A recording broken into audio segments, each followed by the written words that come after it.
오늘은 요한계시록 3장 17절에서 19절에 기록된 말씀을 보겠습니다. 17절부터 19절까지 봅니다.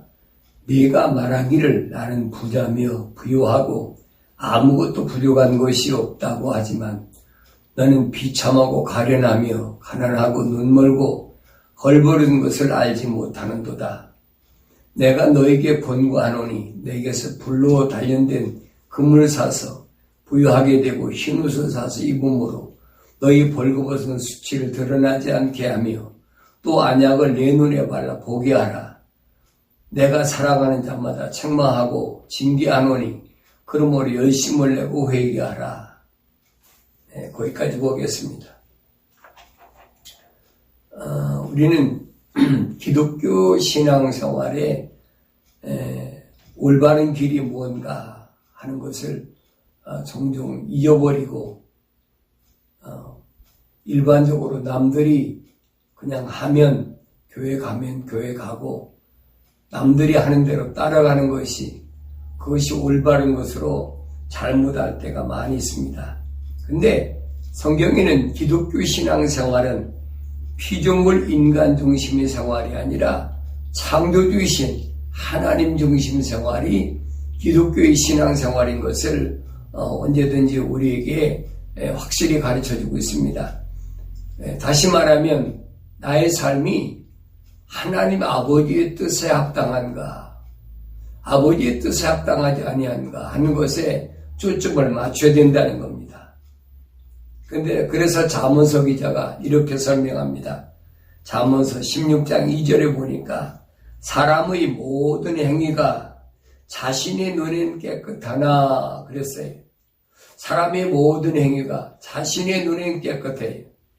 그래서 자신이 옳다고 생각하는 것이 그것이 기독교 신앙생활인 줄 알고 있어요. 그러나 그건 아니라는 거예요. 주께서는 그 영들을 달아보시느니라 그랬어요. 주님은 자기 그 사람 하는 자기 자신이 옳다고 하는 그것에 주님의 초점을 맞추는 것이 아니라 영적으로 그 사람이 살아있는지 아니면 죽은 상태인지 영을 달아보신다 그랬어요. 그래서 우리는 일반적으로 신앙생활을 한다고 하면서 영적인 것보다는 어느 쪽에 무게를 많이 두느냐, 육신적인 것에 치우칠 때가 많이 있지요. 그래서 이것은 올바른 그리스도인의 신앙생활의 모습이 아닌 것을 설명합니다. 잠언서 16장 25절에서 사람에게 옳게 보이는 것이 있으나 그 끝은 죽음의 길들이니라. 그래서 신앙생활을 내 기준, 내 상식에, 내 뜻에 맞추면 그것은 근본적으로 잘못되어 가고 있다는 사실을 우리가 알아야 됩니다. 그런데 이런 것들을 알지 못하는 원인은 성경, 하나님의 말씀인 성경을 안 읽기 때문이라는 겁니다. 기독교에서 부유하다고 말하는 것과 세상에서 부유하다고 하는 것과 어떤 차이가 있을까? 세상에서 그렇잖아요. 얼마나 큰 집에, 얼마나 고가의 집에, 얼마나 좋은 차에, 얼마나 한 달에 인컴을 가지고 그렇게 사나. 거기에 초점을 맞추잖아요. 그러면 나는 이 정도면 부유하다. 집도 몇 에이커의 땅에다가 그렇잖아요. 몇 베드룸에 3천, 5천 스퀘어피트에 벤츠에, BMW에 좋은 차가 얼마나 많아요. 그럼 자기 자신이 부유하다고 생각한다는 거예요. 그런데 오늘 본문에서는 주님께서는 그게 얼마나 잘못된 것이냐 하는 걸 지금 지적하고 계십니다. 그래서 17절에 그랬어요. 네가 말하기를 나는 부자며 부유하고 아무것도 부족한 것이 없다고 하지만 그랬어요. 그렇죠. 사람이 볼 때 얼마나 다른 사람들의 그 선망의 대상이 됩니까? 한 달에 인컴도 10,000불, 20,000불 되고 얼마나 큰 소리 치고 삽니까? 그런데 주님은 나는 부자며 부유하고 아무것도 부족한 것이 없다고 하지만 그랬어요. 그 무슨 말입니까? 주님은 그걸 보시는 게 아니라는 얘기예요. 그러면서 너는 비참하고 가련하며 가난하고 눈멀고 헐벗은 것을 알지 못하는도다 그랬어요. 이 주님은 정반대시잖아요. 네가 아무리 나는 부자고 부유하고 아무것도 부족한 것이 없다고 그렇게 뽐내고 내가 살지만 내가 볼 때는 아니라는 거예요. 주님은 오히려 그를 어떻게 봅니까? 너는 비참하고 가련하다 그랬어요. 그래서 이게 얼마나 기가 막힌 얘기입니까? 나는 한껏 뽐내고 나는 세상에서 성공했다고 자부하고 자랑하고 나는 신앙생활 잘해서 부자 돼서 잘 살고 있다고 그렇게 다른 사람들한테 자랑하면서 나를 따르라고 그렇게 외치고 살았는데 막상 주님 앞에 오니까 주님은 뭐라고? 너는 비참하고 가련하며 가난하고 눈멀고 헐벗은 것을 알지 못하는도다. 이 기가 막힌 얘기 아니에요. 그러니까 기독교 신앙생활은 어디에 초점을 맞추고 살아야 되느냐 하는 것을 지금 가르쳐주고 있습니다. 오늘 계시록 2장과 3장에 7교회에 대해 주님이 말씀하셨는데 마지막 교회 라오디키아 지방에 있는 교회들에게 하신 말씀이 바로 그겁니다. 이 사람들이 지난 시간에 말씀드렸죠. 이 사람들이 무엇입니까? 15절에 보니까 내가 네 행위를 아노니 네가 차지도 아니하고 덥지도 아니하도다. 그래서 차지도 아니하고 덥지도 하도. 그럼 이 사람들이 왜 이렇게 됐을까? 왜 차지도 않고 덥지도 않는 이런 신앙생활로 전락했을까? 하나님이 인정하시는 열정적인 뜨거운 그런 신앙생활이 아니라 뜨뜻미지근한 그런 생활을 하고 있을까? 그러면서 오히려 16절에서는 그랬죠. 내가 그처럼 미지근하게 차지도 아니하고 덥지도 아니하기 때문에 내가 너를 내 입에서 토해내겠노라. 얼마나 극단적인 표현이에요. 토해내버리겠다는 거예요. 네? 그럼 왜 이렇게 됐을까 하는 거예요. 이 사람들이 왜 뜨뜻미지근한 신앙을 가졌을까? 뜨뜻미지근한 신앙을 가진 것은 이 사람들이 어려운 생활 때문에 그런 거 아니에요. 이 사람들이 힘들기 때문에 그런 게 아니에요. 오늘 본문에 보면 그랬어요. 나는 부자고 부유하고 아무것도 부족한 것이 없다. 자기만족이, 다시 말하면 육신의 정욕과 안목의 정욕. 세상적으로는 부유하지요. 부족한 것이 없어요. 명예도 있고 또 다른 사람들한테 존경받는 대상도 되고. 근데 기독교 신앙에서는 주님은 그걸 인정하시지 않으시겠다는 거예요. 자, 우리는 누구 눈에 옳게 보이는 삶을 살아야 기독교 신앙생활이 올바른 길인가 하는 것을 우리에게 설명해 주고 있습니다. 창조주 하나님의 눈에 옳게 보여야 된다는 거예요. 기독교 신앙생활하면서 창조주 하나님과 피조물인 인간도 구분하지 못하면 그건 근본적으로 신앙생활 자체가 잘못된 거예요. 피조물들은 창조주 하나님에게 옳게 보이는 삶을 살아가는 것, 바로 그것이 올바른 세상생활의 신앙생활인 것을 성경은 우리에게 가르쳐주고 있습니다. 그런데 사람들은 어떻습니까? 이 사람이 나를 어떻게 볼까? 저 사람이 나를 어떻게 볼까? 내 형제들이, 내 이웃이 나를 어떻게 볼까? 전부 피조물이 나를 어떻게 볼까에 초점을 맞추고 있다는 겁니다. 근데 잠언서 기자가 사람의 모든 행위가 자신의 눈에는 깨끗해요. 이 정도면 됐지. 내가 이 정도 살면서 이 정도 베풀면서 이렇게 살면 얼마나 깨끗해. 자기 자신이 깨끗해. 그런데 그 끝은 그랬어요. 주께서 그 영을 달아보시는데 사람들이 옳게 보이는 그 끝이 있는데 그 끝은 죽음의 길들이니라. 하나님 말씀을 올바로 알아야 돼. 여러분들이 예배당에 가서 주의 말씀을 들을 때도 세상적인 것에 초점을 맞춰서 신앙생활하는 얘기를 자꾸 들으면 그것이 옳은 것 같아요. 왜냐하면 자꾸 들으면 거기에 미혹되거든요. 그래서 여러분들이 신앙생활할 때 올바른 지도자를 만나야 여러분들이 올바른 신앙생활을 할 수 있습니다. 특별히 마지막 때라고 하는, 요즘 여러분들 얼마나 떠들어요. 말세다 그래가지고 얼마나 떠듭니까? 7년 환란이 곧 앞에 왔다.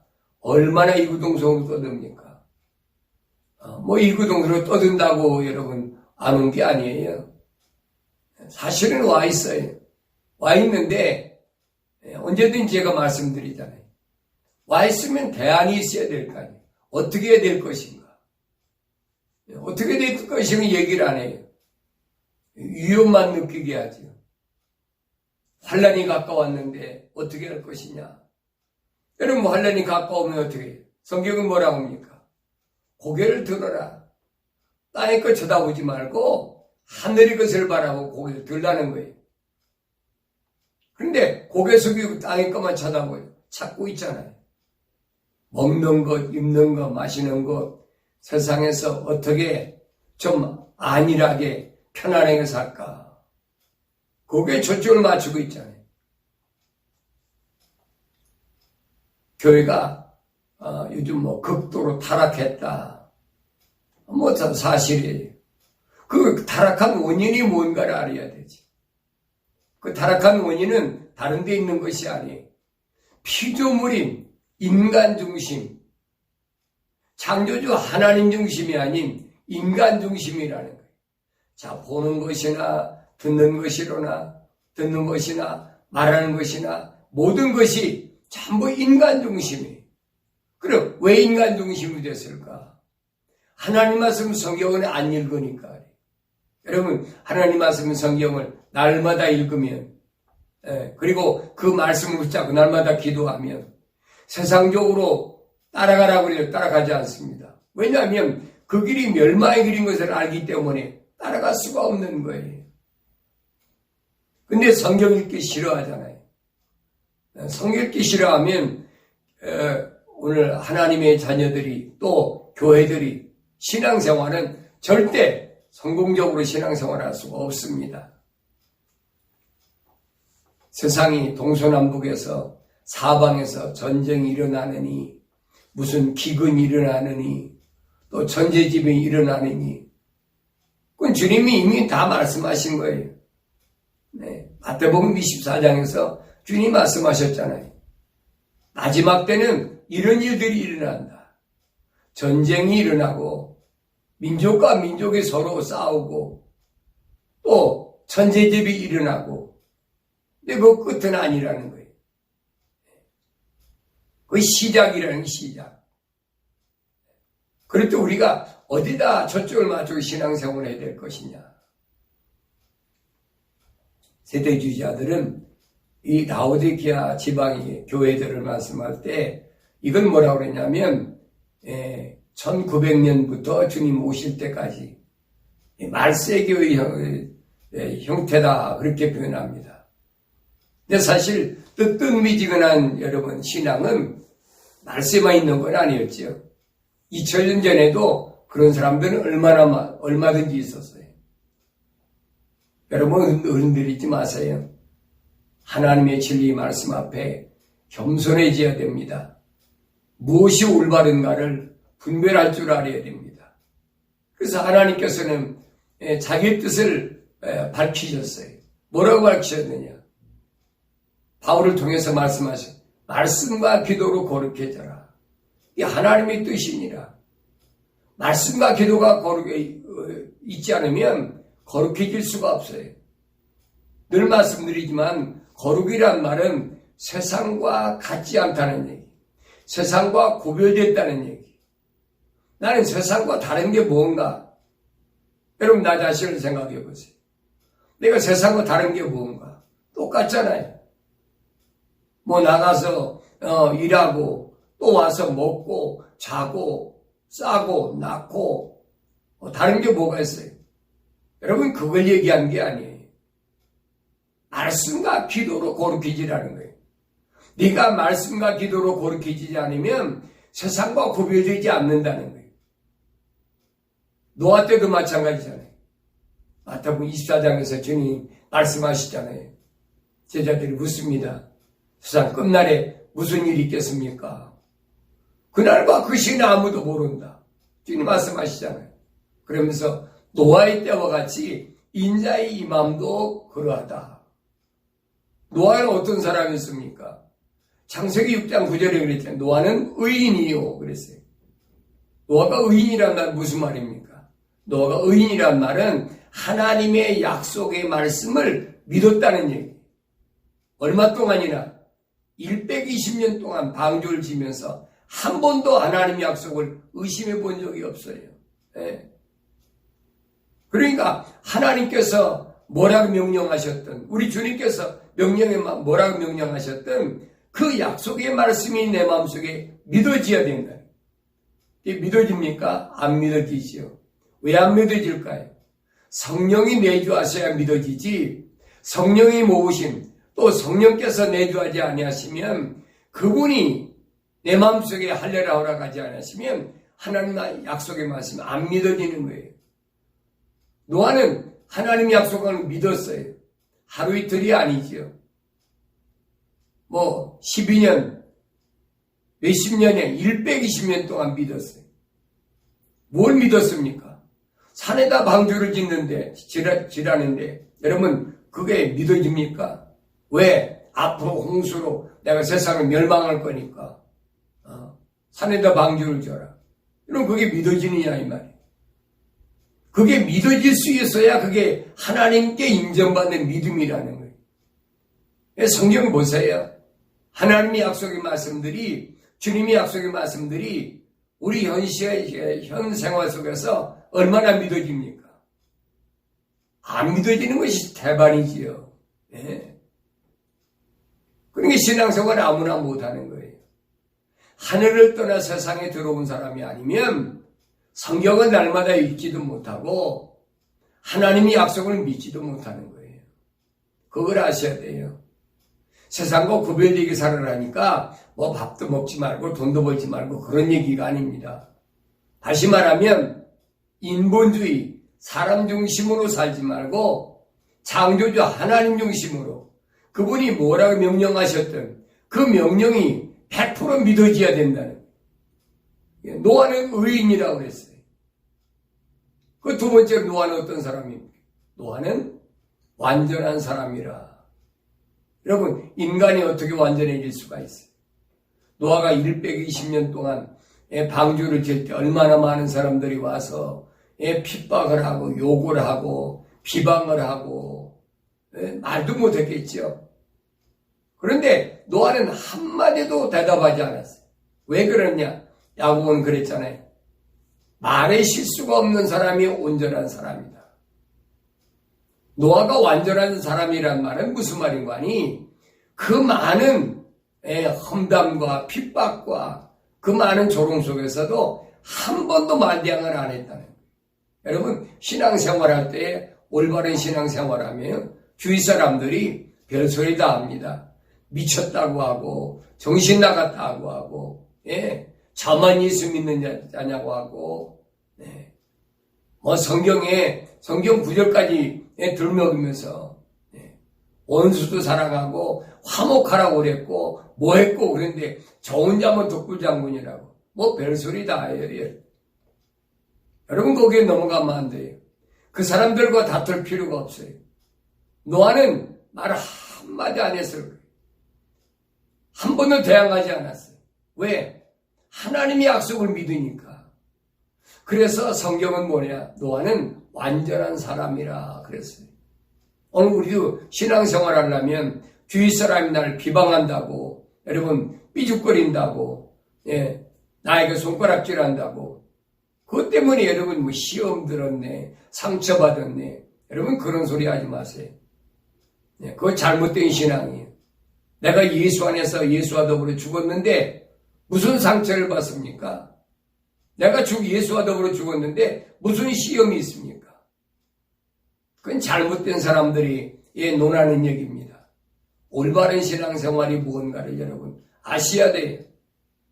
그래서 기독교 신앙생활에서는 여러분 사람들이 인정하지 않는다고 해서 흔들리지 말라는 거예요. 대개 보면 큰 건물을 지어놓고 많은 사람들이 구름대같이 몰려들어가지고 큰 소리로 찬송이나 하고 그러면 그게 전부인 줄 알고 있거든요.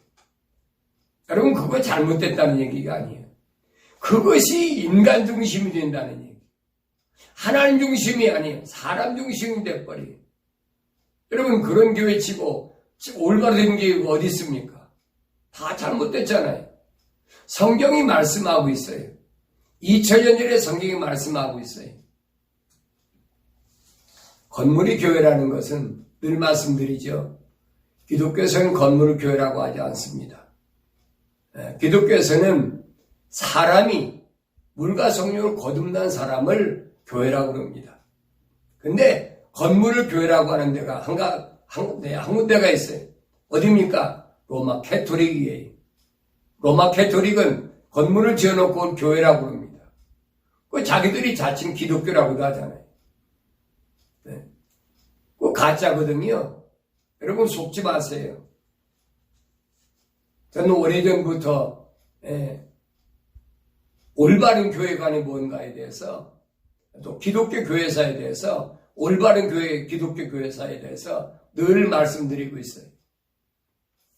바울은 고린도전서 3장 16절에서 뭐라고 그럽니까? 고린도 지방 교회들에게 너희 몸이 하나님의 성일인 것을 알지 못하느냐? 하나님의 영이 거하시는 성령이 거하시는 전인 걸 알지 못하느냐? 하나님의 교회예요. 이 교회란 말은 에클레시아란 말인데 이 에클레시아란 말은 부르심을 받은 자라는 얘기예요. 부르심을 받은 자. 근데 건물을 하나님이 부르십니까? 말도 안 되는 얘기지. 그런데 어떻게 목사들이 신학교 다니면서 히브리어도 공부하고 헬라어도 공부하고 다 한 사람들이 그렇게 말도 안 되는 그 말에 속아 넘어가서 하나님 백성들을 그렇게 잘못된 것으로 이끌고 있느냐는 거예요. 이게 큰 문제 중에 문제예요. 하나님께로 부르심을 받은 자들, 이 교회예요. 물과 성령으로 거듭난 그게 올바른 교회관이에요. 이게 하나님 영이 거하시잖아요. 그래서 하나님의 이 집을 더럽히면 다 멸하시겠다는 거예요.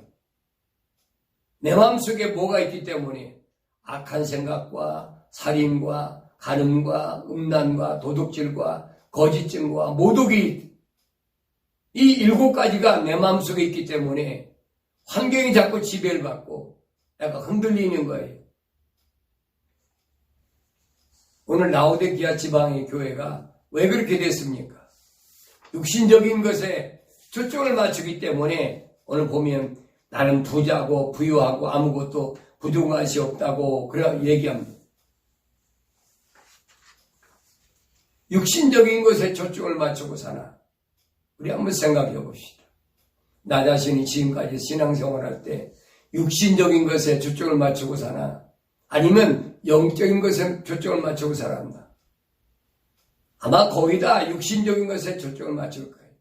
여러분 기도할 때도 그렇잖아요. 무엇이 어떻고 어떠니까 하나님 이렇게 좀 해주세요. 그 자기 필요한 것만 구하는 거잖아요. 그 육신적인 거잖아요. 요한일서 2장에 그래. 세상도 세상도 사랑하지 말아라. 하나님과 원수가 되는 거니까 사랑하지 말라고 주님이 분명히 말씀하셨어요. 근데 세상에 있는 것, 세상 눈에 보이는 것, 전부 그걸 추구하고 그걸 위해 살아가고 그러면서 그게 올바른 신앙생활을 알고 있다는 거예요.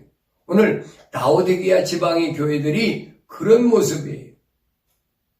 나는 이만큼 부자고 나는 이만큼 또 부유하고 부족한 것이 없는데 됐다는 거예요.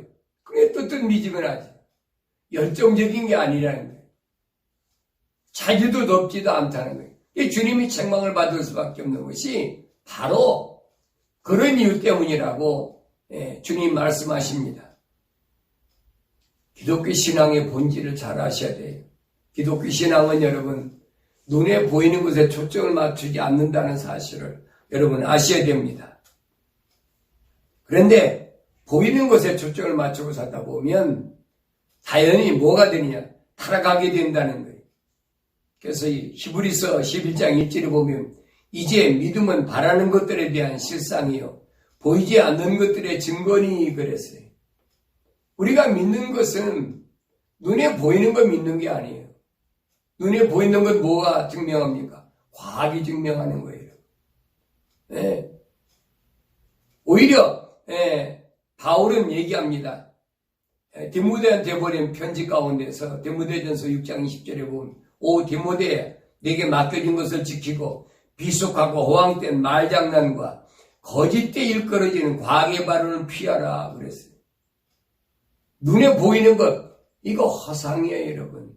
실상이 아니에요.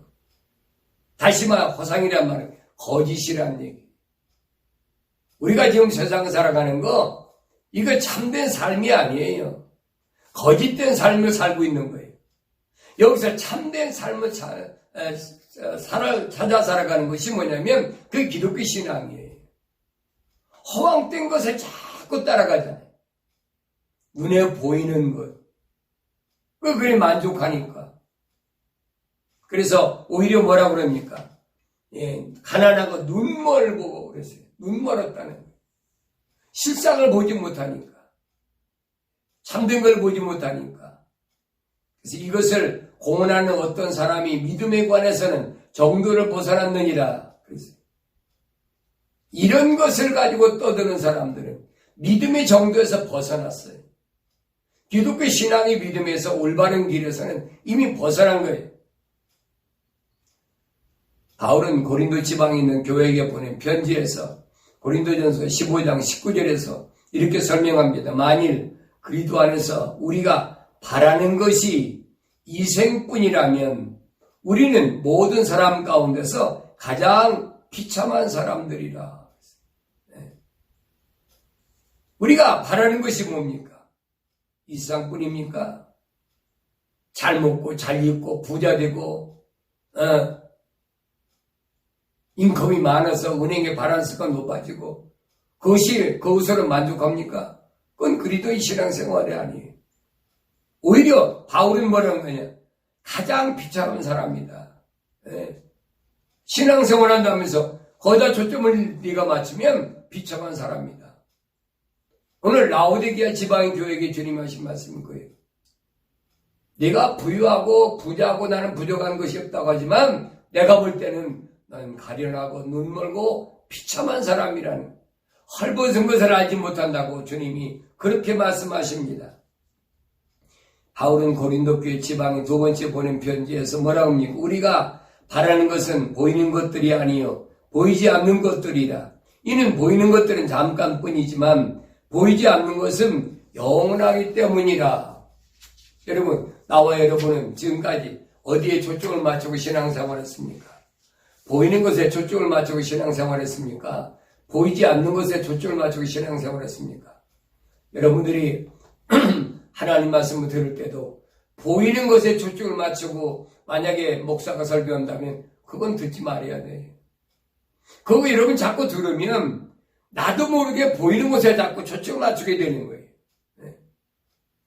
안 보이는 것에 초점을 맞춰야 되는데 영적으로 눈이 열려서 보이지 않는 영적 세계에 초점을 맞춰야 되는데 영적인 세계를 모르니까 안 보이는 세계자하고 초점을 맞추고 신앙생활을 하니까 점점 여러분 타락의 길로 가는 거예요.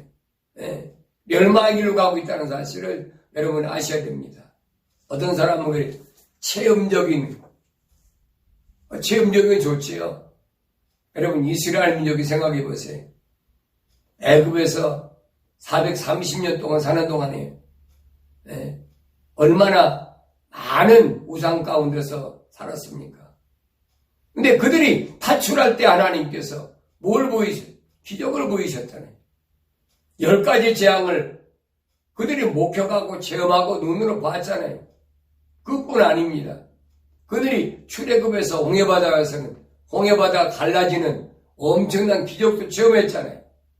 자기들이 홍해바다 한가운데로 마른 땅같이 건너왔잖아요. 그것으로 끝났습니까? 광야에서는 보세요.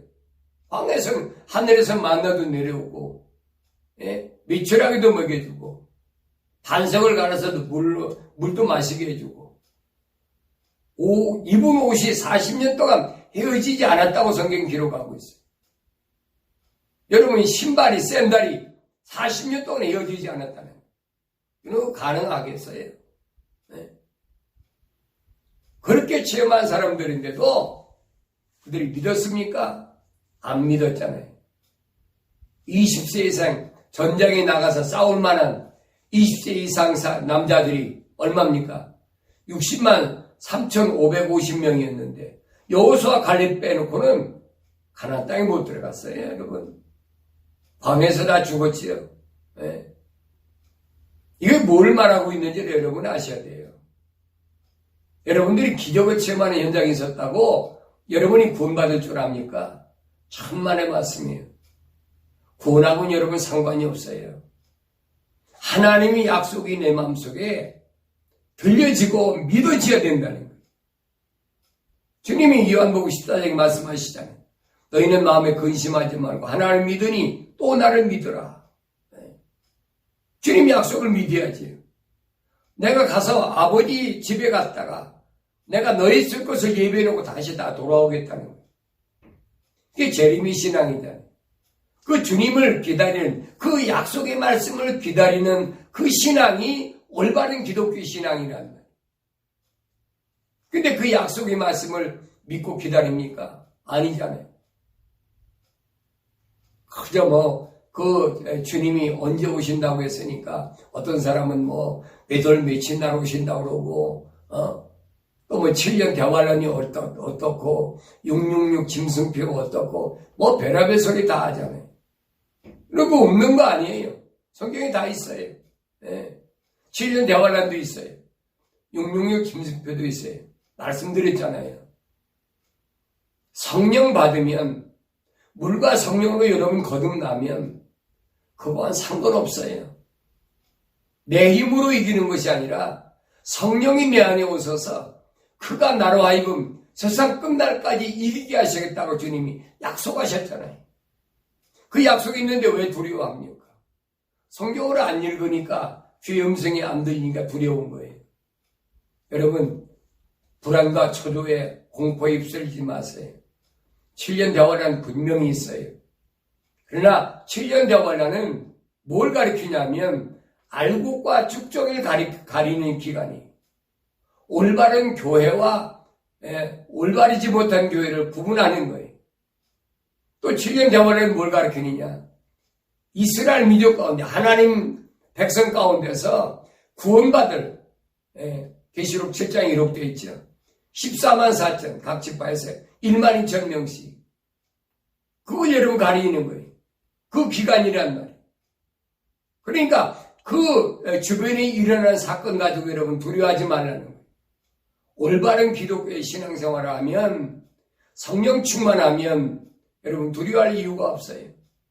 여러분 무엇을 먹든 마시든 입든 바울 소다가 말한 것처럼 내가 사나 죽으나 다 주의 것이로다. 주를 위한 삶을 산다 그러면 절대 두려워할 일이 없다는 사실을 여러분 기억하셔야 됩니다. 오히려 계시록 2장 9절에 보면 내가 너희 행위와 환난과 궁핍을 아노라 오히려 내가 부유한 자로다 그랬어요. 서문학교 하신 말씀이잖아요. 환난과 궁핍을 아노라. 세상 사람들이 볼 때는 빈곤하지요. 겨우 밥 먹고 살기도 힘들지요. 아유, 저 사람은 예수 믿는다면서 왜 저 모양이에요? 여러분, 그런 핍박 와요. 안 오는 게 아니에요. 거기다 환란해서 궁핍까지 와보세요. 얼마나 손가락질 많이 받겠나. 근데 주님 보실 때는 그게 아니에요. 여기 뭐 주님 뭐라고 하십니까? 오히려 내가 부유한 자로다. 왜? 하나님이 약속의 말씀 믿고 사니까. 아토부 24장에서 주님 말씀하신 그거잖아요. 인자의 때는 노아의 때와 같다. 예. 노아가 아까는 그랬지요. 의로운 자요. 그 다음에 완전한 자예요. 마지막에는 하나님과 동행하는 사람. 주님과 동행하는 삶을 살아야 돼요. 주님과 동행하는 삶이 뭡니까? 날마다 말씀과 같이 하는 거예요. 예? 날마다 말씀과 같이 하는 사람. 언제까지? 주님이 약속한 날짜까지. 주님은 물과 성령으로 거듭난 성도에게 절대 도적같이 오지 않습니다. 그건 거짓말하는 사람들이. 바울이 데살로니가 지방의 교회 편지 보세요. 데살로니가 전서 5장 4절에 보세요. 뭐라고 하셨나? 너에게는 절대로 그날의 도적과 덮치지 않는다는 거예요. 왜? 빛이 다녀기 때문에. 예. 도적같이 임하는 건 누구의 임합니까? 세상 사람들이 그들이 편안하다, 안전하다를 그때 그랬어요. 예. 갑자기, 예. 만삭된 여인이 고통이 오는 것처럼 그렇게 갑자기 덮친다는 거예요. 그러나 너에게는 아니라는 거예요. 왜 주님이 약속을 여러분 안 믿어요? 그러니까 불안과 공포. 그래서 오히려 주님 뭐라고 말씀하시느냐? 눈 멀고 가난하고 눈 멀고 헐벗은 것을 알지 못한다. 나 자신이 여러분 영적으로 얼마나 가난하고 눈 멀고 헐벗은 자인가를 여러분 아셔야 됩니다. 그걸 알지 못하면 여러분 기독교 신앙생활에서는 여지없이 탈락되어 버리기만 합니다. 그래서 주님이 시작하는 것은 너는 비참하고 가련하며 가난하고 눈 멀고 헐벗은 것을 알지 못한다. 영적 눈이 열린 사람은 이런 사람들을 가장 불쌍하게 봅니다. 많이 가졌다고요. 네. 영적 눈으로 보세요. 그 사람이 얼마나 불쌍한 사람입니다. 18절에서 주님은 이렇게 말씀하시죠. 내게서 불로 단련된 금을 사서 부유하게 되고, 내가 부유하게 되는 방법은 한 가지 방법이에요. 내게 불로 단련된 금을 사서. 올바른 금은 여러분 영광로에 들어가서 불순물이 다 빠져야 돼요. 우리 신앙도 마찬가지. 금초대 신앙. 오늘 교회들은 금초대라고 그랬는데 계시록 1장 20절에 보면 뭐라고 그랬습니까? 주님이 오른손 위에 별과 오른손 위에 금초대를 가리켰어요. 그래서 불로 단련된 금을 사서 부유하게 되는 겁니다. 여러분, 시련이 없는 신앙은 그건 올바른 신앙이 아니에요. 뭔가 하나님께서는 세상에 살아가면서 내게서 단련시켜서 빼내야 될 불순물이 있기 때문에 나에게 시련과 연단 주시는 거예요, 여러분. 그걸 아셔야 돼요. 그 시련과 연단 속에서 다 뽑아버려야 돼요. 불순물을 흠도 점이 없는 그런 여러분 세마포로 있기 위해서는 다 빼버려야 됩니다. 그래서 주님이 하신 말씀이 내게서 불로 단련된 금을 사서 부유하게 되고, 그 다음에 흰옷을 사서 입음으로써 너의 벌거벗은 수치를 드러내지 않게 하며 또 안약을 내 눈에 발라 보게 하라. 흰옷을 사서 입으라. 환란이 없이 여러분 흰옷을 입을 수 있을 것 같습니까? 흰옷은 뭡니까? 성도의 올바른 행위예요.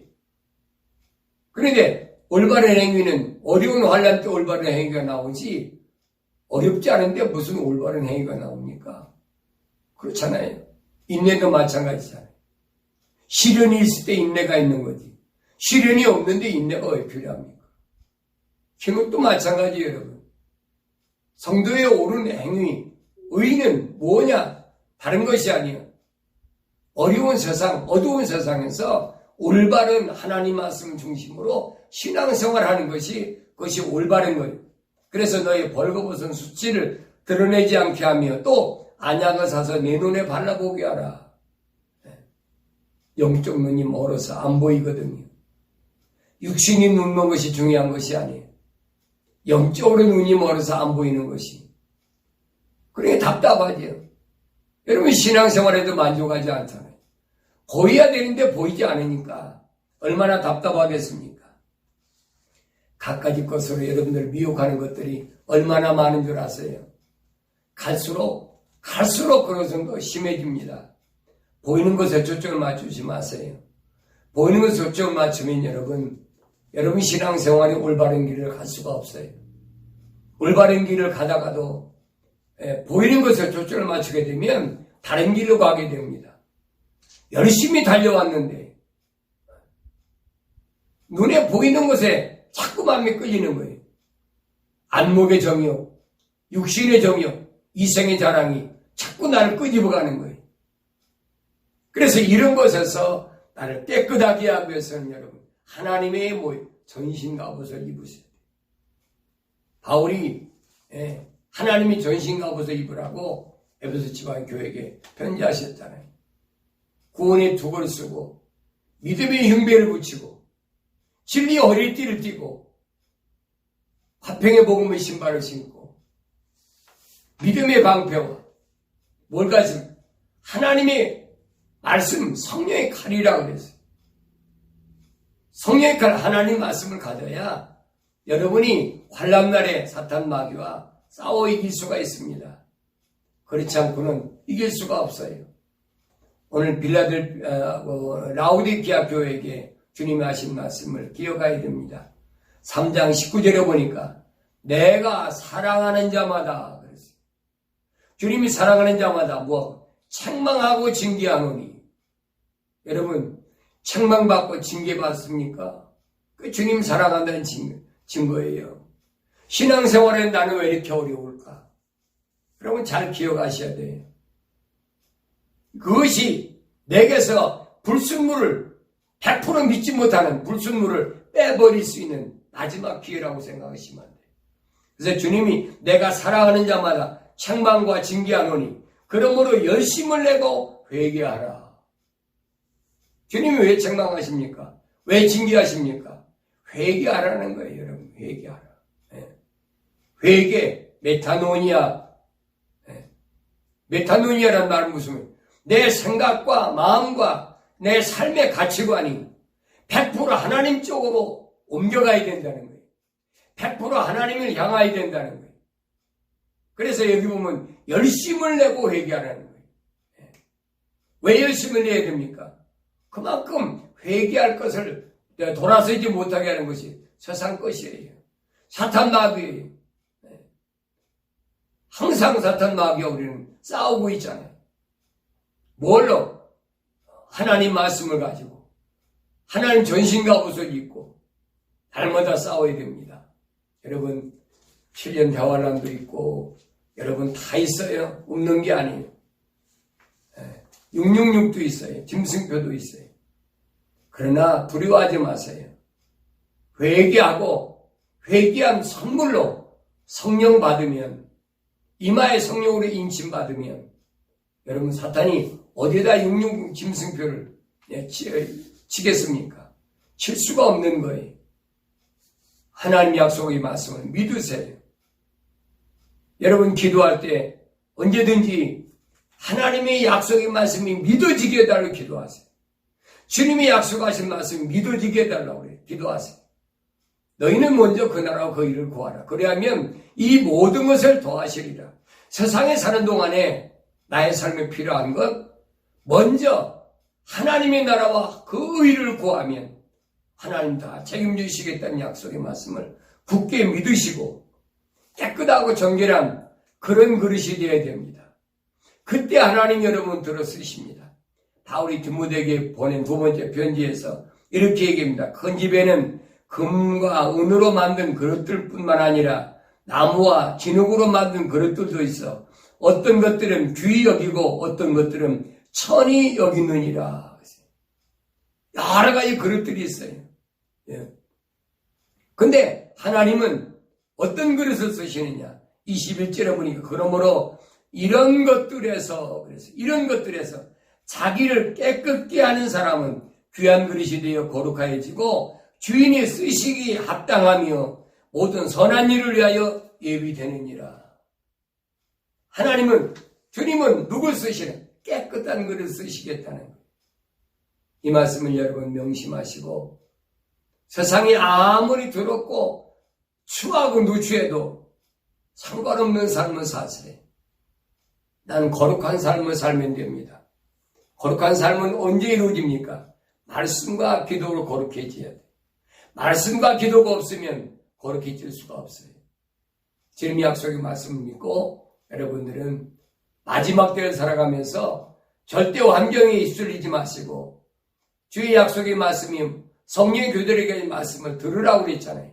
그러면서 이기는 자에게는 내가 이렇게 해주겠다고 약속하신 그 말씀을 믿으시고 마지막 때 승리하는 교회가 되기를 주의 이름으로 축원합니다.